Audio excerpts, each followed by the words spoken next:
ಉಗ್ರರ ದಾಳಿಗೆ ಮಣಿದಂಥ ವಿನಯ್ಗೂ ಕೂಡ ಸೇನಾ ಗೌರವ ಸಲ್ಲಿಕೆ ಆಗಿದೆ. ಲೆಫ್ಟಿನೆಂಟ್ ವಿನಯ್ ನರ್ವಾಲ್ಗೆ ಗೌರವ ಸಲ್ಲಿಕೆ ಮಾಡಲಾಗಿದೆ. ನೇವಿ ಅಧಿಕಾರಿಯಾಗಿದ್ದರು ನೌಕಾಪಡೆಯ ಅಧಿಕಾರಿಯವರು ವಿನಯ್ ನರ್ವಾಲ್. ನಿನ್ನೆ ಪಹಲ್ಗಾಮ್ನಲ್ಲಿ ನಡೆದಂಥ ಉಗ್ರರ ದಾಳಿಯ ವೇಳೆ ವಿನಯ್ ಬಲಿಯಾಗಿದ್ದರು.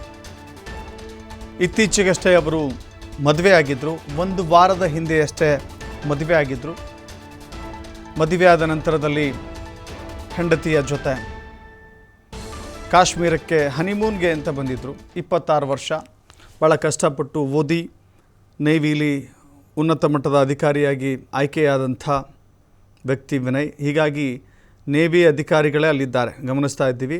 ವೈಟ್ ಯೂನಿಫಾರ್ಮ್ ನೇವಿ ಅಧಿಕಾರಿಗಳಿದ್ದಾರೆ. ನೇವಿ ಅಧಿಕಾರಿಗಳು ವಿನಯ್ಗೆ ಒಂದು ಸೇನಾ ಗೌರವವನ್ನು ಸಮರ್ಪಣೆ ಮಾಡಿದ್ದಾರೆ.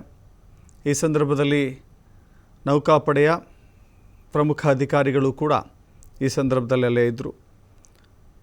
26 ವರ್ಷ ಕೊಚ್ಚಿಯಲ್ಲಿ ನೌಕಾಪಡೆಯಲ್ಲಿದ್ದಂಥ ವ್ಯಕ್ತಿ 6 ದಿನಗಳ ಹಿಂದೆ ಅಷ್ಟೇ ಮದುವೆಯಾಗಿ ಈ ಭಾಗಕ್ಕೆ ಪಹಲ್ಗಾಮ್ ಭಾಗಕ್ಕೆ ಬಂದಿದ್ದರು, ಪ್ರವಾಸಕ್ಕೆ ಅಂತ ಹೋಗಿದ್ದರು.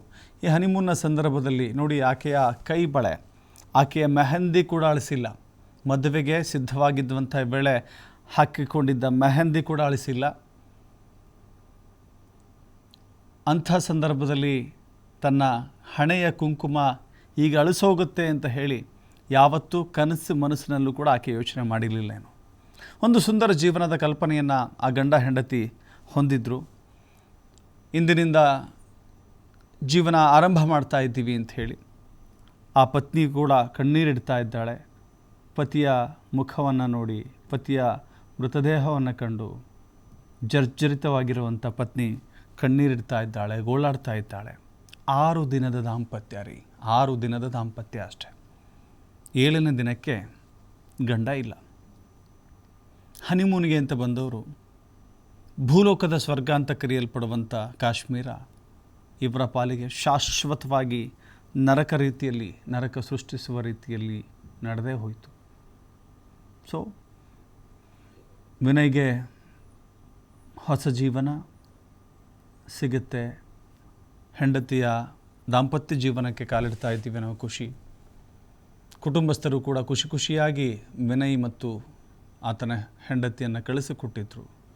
ಬಟ್ ಇಂಥ ದುರಂತ ಅಂತ್ಯ ಬರುತ್ತೆ, ದುರಂತ ಅಂತ್ಯ ಸಿಗಬಹುದು ಅಂತ ಹೇಳಿ ಮನಸ್ಸಿನಲ್ಲೂ ಕೂಡ ಯಾರೂ ಎಣಿಸಿರಲಿಲ್ಲ.